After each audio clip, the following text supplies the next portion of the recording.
During these videos, I hope you all have seen increased success learning and playing Yu-Gi-Oh! You've all started to make good plays. This video will be discussing not how to avoid play mistakes, but how to make optimal plays. What do I mean?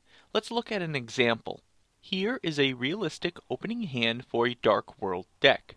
There are a number of ways to play this hand, and none of these ways would be incorrect.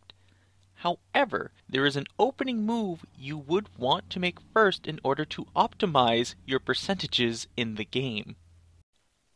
First, what do I mean when I say you can optimize your percentage? Let's look at another example to explain this concept best. Here we have three great cards.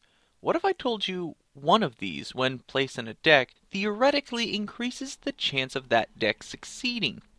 Which one would it be? Would you guess Upstart Goblin? Confused?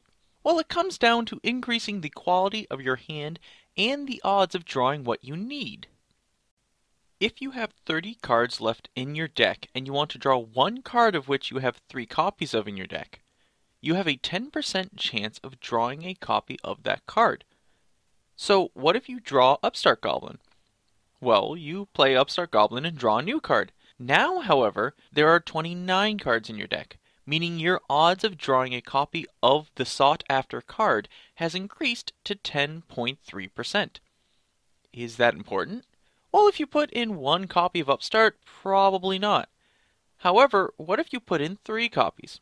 Theoretically, you've made your 40-card deck a 37-card deck, meaning the odds of drawing any one card goes from 2.5% to 2.7%.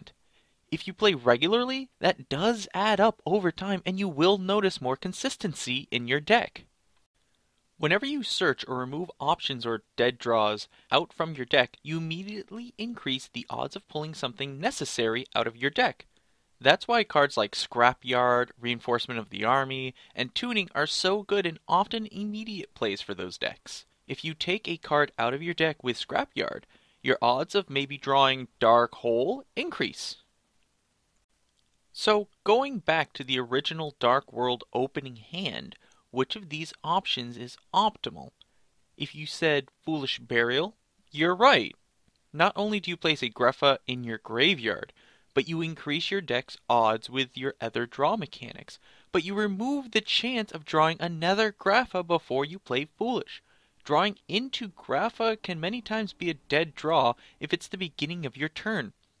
There are far too many decks and combinations of cards that I cannot go into all of them. The point of this video was to make you more critical of your plays. Go for what the most optimal play is, and look to consistently improve your odds. Don't go for good plays. Go for optimal plays.